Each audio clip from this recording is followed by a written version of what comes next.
I didn't buy a motorcycle because I was brave. I bought it because my life felt painfully normal. One day I was sitting on my couch watching Netflix ask, "Are you still watching?" And I realized I wasn't even sure if I was still living. So I made a stupid decision, a loud one that scared me, emptied my bank account, and sent me riding across America with no plan. I didn't find success. I didn't find answers.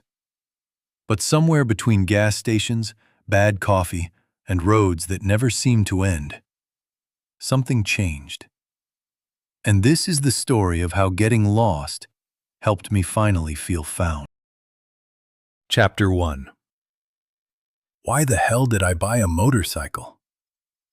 I didn't buy a motorcycle because I was brave. I bought it because my life looked like an Excel spreadsheet. Everything was fine. Work, fine. Relationships, fine. Mood, permanently meh. You know that state? When you don't have problems, but you don't have joy either. You're not depressed, you're just boring. So there I was, sitting on my couch, remote in hand. Netflix asks, "Are you still watching?" And I'm like, "Bro, I'm not even still living." That was the moment when instead of a therapist, I chose the internet. The worst place to make decisions. I opened Craigslist, just to look.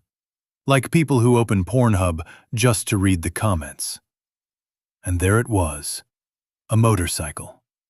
It looked like it promised freedom, adventure, and at least one bad tattoo. 3 hours later, I'm standing in front of a guy named Rick. Rick looked like he'd never used sunscreen and considered helmets optional. "She's a good girl," he says, stroking the bike the way some guys stroke their beard when they're lying. "She'll take care of you." Bro, she doesn't even know me.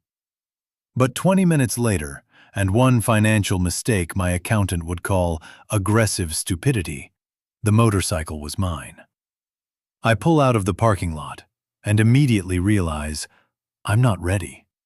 I'm dressed wrong. I now own a motorcycle. At the first traffic light, I stop next to a family minivan. Mom driving, kids screaming. She looks at me like she's thinking, "This is why I tell my kids to study." The light turns green. I twist the throttle. The bike roars so loud I scare myself and for a second think I died and ended up in Fast and Furious Budget Edition. My heart is pounding. My hands are shaking. My brain is screaming, "You're an adult. Your knees cost money." 5 minutes later, I already hated the wind. It was slapping my face like I owed it money. I pulled into a gas station, not because I needed gas, because I needed to survive. I got off the bike very slowly, like it was a bomb. Sat on the curb, breathing, praying, reviewing my entire life. Then an old man walks up, about 70 years old, veteran cap, coffee, the look of someone who's seen more war than I've seen rent bills. He looks at the bike, at me, at my terrified face. "First ride?" I wanted to say no, but my face looked like I'd just escaped a hospital. He laughs. "Relax," he says. "Everyone looks stupid on their first ride." Best motivational speech of my life. I rode on. And with the road, thoughts showed up. About my job, where I spent 8 hours making money that I immediately spent to calm down after work. About people I talked to because that's what you're supposed to do. And the faster I rode, the louder the wind screamed, and the quieter my inner critic became. Like someone finally hit mute. I didn't become a hero. I didn't become happy. I just became a little less tense. When the sun started setting, I pulled over. Nothing special. Road, field, me. I took off my helmet, sat on the asphalt, and laughed. Because I realized the funniest thing. I bought a motorcycle thinking it would solve my problems, and it just said, "Hop on, man. I'm not a therapist, but I know some good roads." And that was only the beginning. Chapter 2.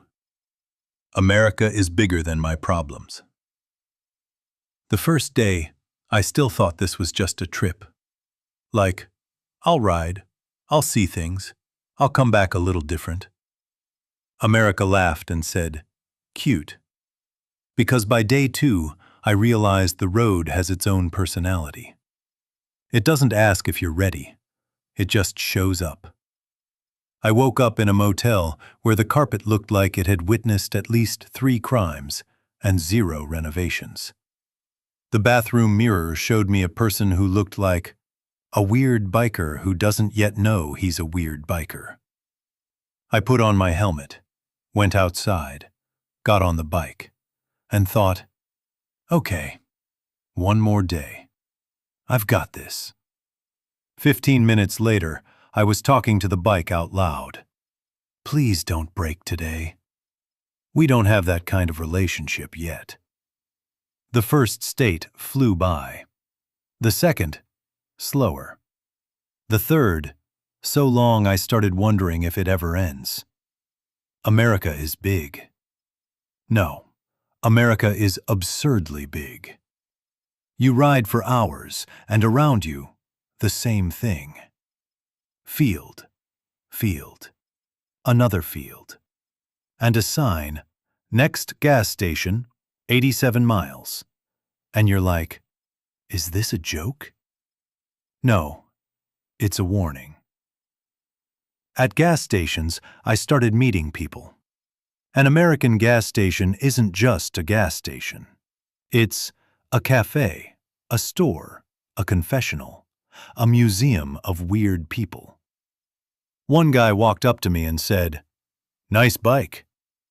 I nodded. He stayed silent for 10 seconds, then added, "I used to have one. Lost my license in '98, and walked away." I didn't even get to reply. America just throws characters at you and keeps driving. In another state, I stopped for lunch. Got a burger bigger than my head and fries that could be used as construction material. Sitting there, eating, thinking, this definitely won't help me live longer, but it will make me happy right now. And that became the trip's motto. Somewhere along the road, I realized a motorcycle isn't transportation. It's a social magnet. Every guy with a beard, a beer, and a story from the '90s felt obligated to talk to me. Where you headed? Honestly, no idea. And they loved that. Because America loves people who don't know where they're going. Once, I stayed in a motel where the receptionist called me honey and looked at me like she knew all my weaknesses.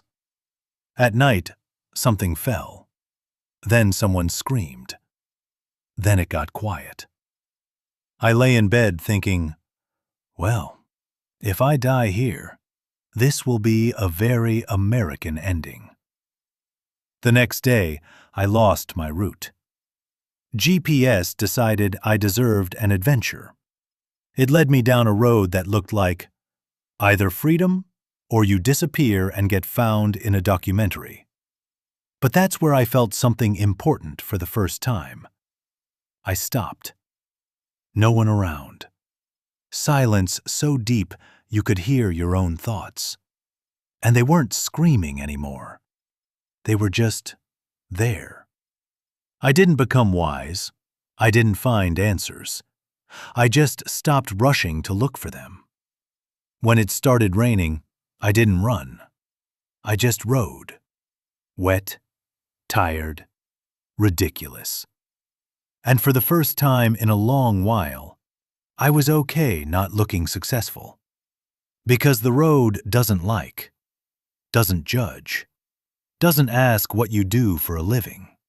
It just says, Ride. And I did. Chapter 3. I didn't fix my life, but I stopped fighting it. Around day 7 or 8, I stopped counting states. Not because there were fewer of them, but because they stopped mattering. California, Arizona, Texas. Honestly, at some point, they all turned into one long road and a few very strange gas stations. I woke up early, not from motivation, but because my back wouldn't let me sleep longer. I got on the bike and stopped thinking. What if? I thought, okay, let's go.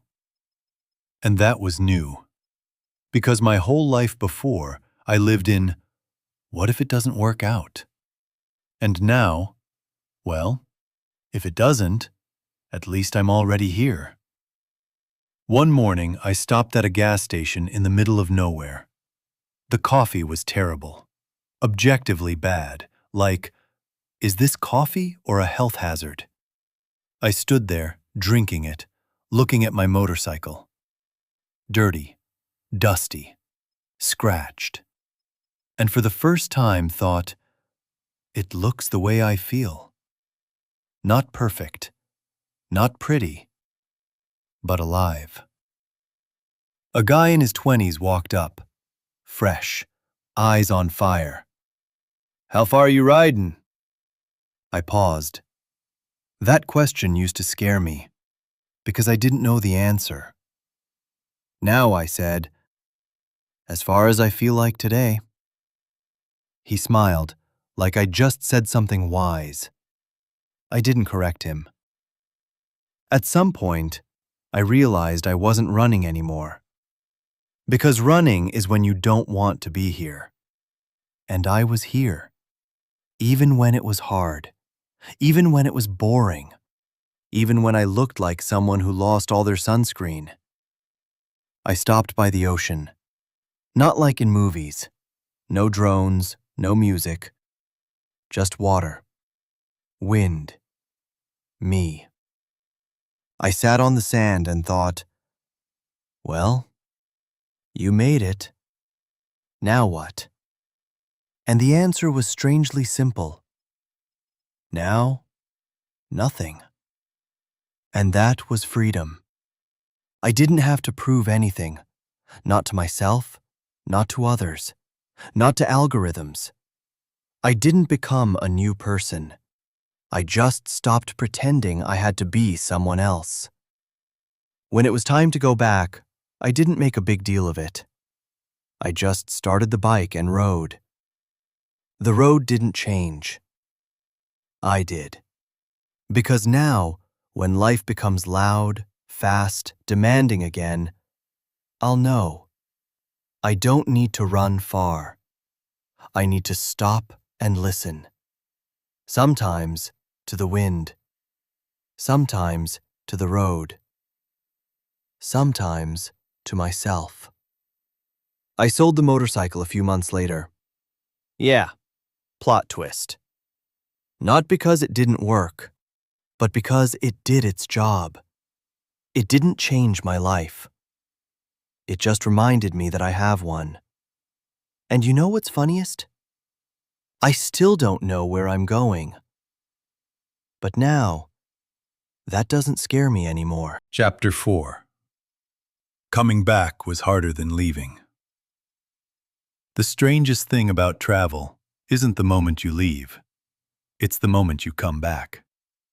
Because the world didn't stop while you were finding yourself somewhere between gas stations and motels with bad curtains. I came home and immediately noticed. My fridge looked offensively full. My apartment, too quiet. And my couch, it looked at me like it was saying, "So what, hero? Saw freedom? Sit down." The first week, I was that guy who annoys everyone with his story. "So how was the trip?" And people really meant, "Say something short so we can get back to our problems." And I'd start, "Well, it all started at a gas station in Arizona." and I'd see that look. The same one. Oh no, he's changed. At work, nothing changed. Same meetings, same conversations, same people who hate Mondays and live for Fridays, but on Fridays are just tired. But something was different. I no longer felt like it was a prison. It was just a place. Coworkers asked, "So, did you find yourself?" And I always wanted to answer honestly, "No," but I stopped losing myself every day. Instead, I said, "It was nice."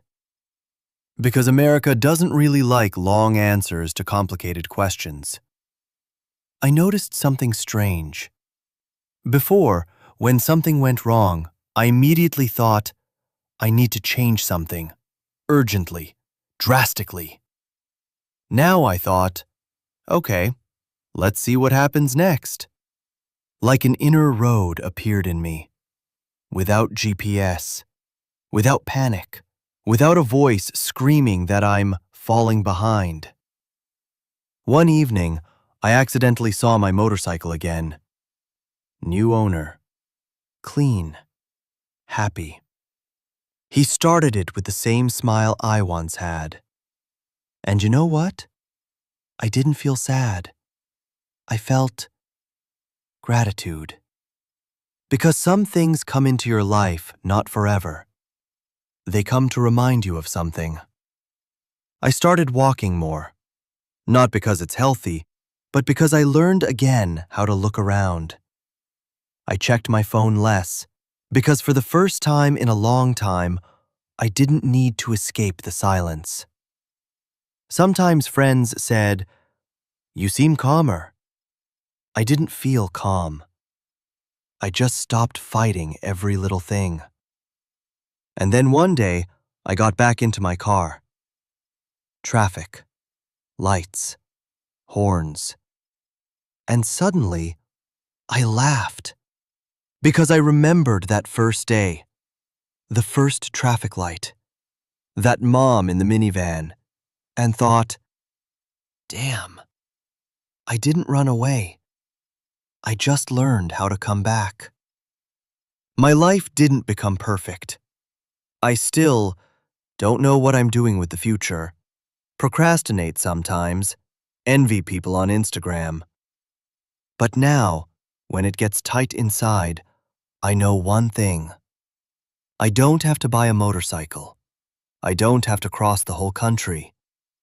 I just have to remember what the road looks like when you ride not to escape, but for yourself. And that, maybe, is the biggest journey I've ever taken. Chapter 5. When the Road Stays Inside. After coming back, life didn't get louder. It got quieter.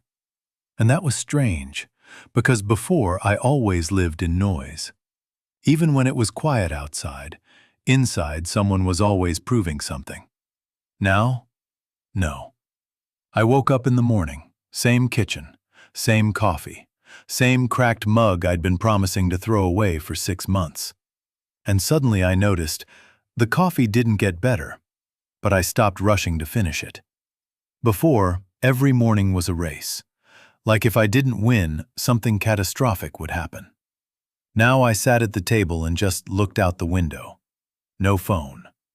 And that scared me more than speed on a motorcycle. Because the road is honest. You know there's risk. Silence is tricky. It shows you what you've been avoiding for years. I started noticing small things. How light falls on the floor. How the downstairs neighbor sneezes at the same time every day. How a strange calm appeared in my chest. And you know what's funniest? I stopped looking for the big change. Before, I thought, either you radically change your life or you're a failure. Now I realized, sometimes it's enough to just stop running. One evening, I met a friend. He looked at me carefully. "So what, are you enlightened now?" I laughed.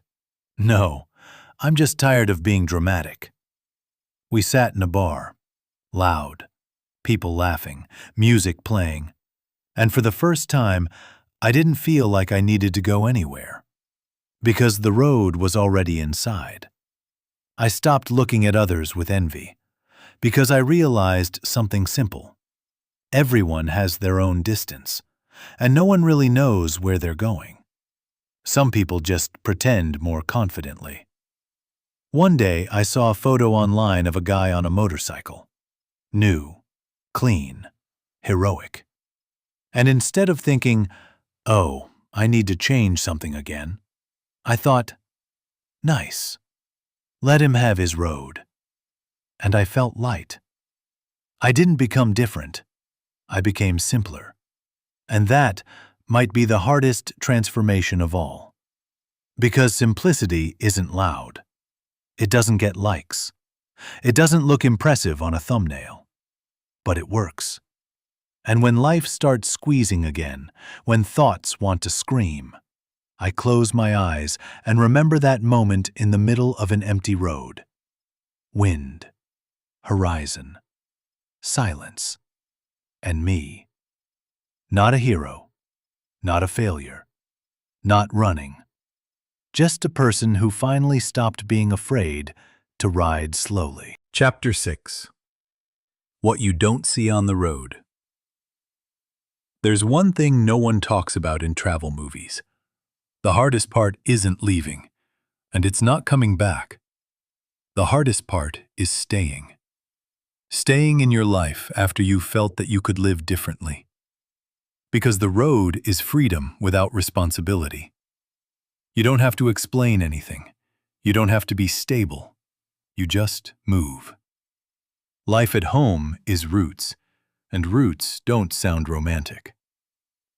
One morning, I was sitting in my kitchen. Silence, clock ticking. And suddenly, a strange realization hit me. My whole life, I wasn't running from problems. I was running from uncertainty. I wanted guarantees, a plan, an understanding of where this all leads. And when I didn't have that, I panicked. The motorcycle didn't give me guarantees. It gave me experience of riding without them.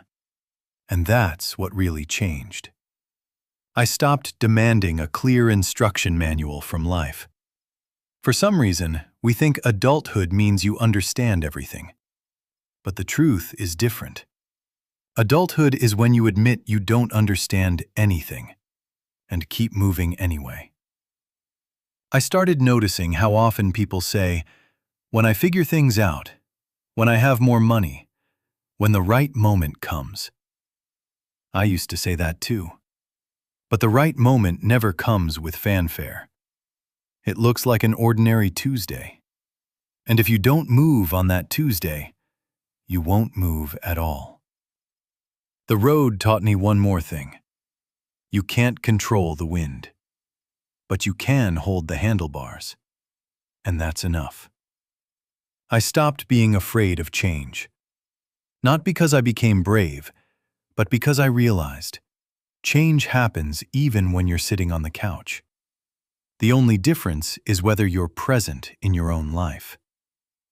And here's the deepest thing I realized. Freedom isn't going wherever you want. Freedom is stopping trying to prove that you deserve your own path. For a long time, I thought I had to become someone. More successful, more confident, more understandable. Now, I just allowed myself to be in the process. Without a finale, without a medal, without a big stage. And that's the paradox. When you stop chasing big meaning, meaning starts showing up in small things. In morning coffee, in a slow conversation, in light falling on a wall, in ordinary life. And maybe that's what I was looking for when I twisted the throttle that first day. Not speed, but quiet inside. Now, when I get scared, I don't look for a new road. I ask myself a simple question. Am I running or am I moving? And the answer is always honest. Because the road didn't disappear. It just moved from the asphalt inside me. And you know what? Maybe I'll buy another motorcycle someday. Or maybe I won't. But now I know for sure. I don't need to cross the whole country to allow myself to feel alive. It's enough to stop postponing life for later. A year passed. I didn't become a different person. I didn't move to the coast. I didn't start a business. I didn't write a book called How the Road Changed Me. My life looks ordinary. And you know what? That's the miracle. Because before, I thought ordinary meant failure. That if you're not experiencing something big, loud, transformative, you're just drifting. Now I look at an ordinary day and see movement in it. I no longer wake up feeling like I'm late to my own life. I don't try to look more confident than I am. I allowed myself to be in the process. Once, I walked past that same gas station where I stopped on the first day. A guy was standing next to a motorcycle. Younger, nervous. I recognized that look. He was holding the handlebars like they might run away. I walked up and asked, "First ride?" He nodded. I smiled. "Relax. Everyone looks a little stupid on their first ride." He laughed.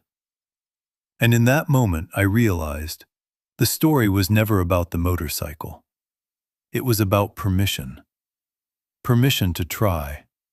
Permission not to know. Permission to move without guarantees.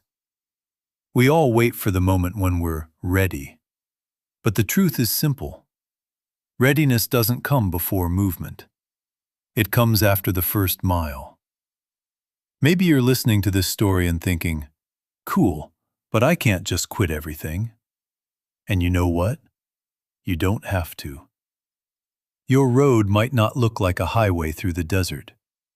Maybe it's a hard conversation, a new step, letting go of something that hasn't been yours for a long time. But if something inside quietly whispers, "It's time to move," maybe you're already ready. I didn't become braver. I just stopped waiting for the perfect moment. And maybe most importantly, I stopped thinking I had to arrive somewhere specific. Because life isn't a destination. It's a long road, sometimes scary, sometimes funny, sometimes lonely. But you're already on it. And if one day it feels tight inside, you don't have to buy a motorcycle. It's enough to take one honest step and ride.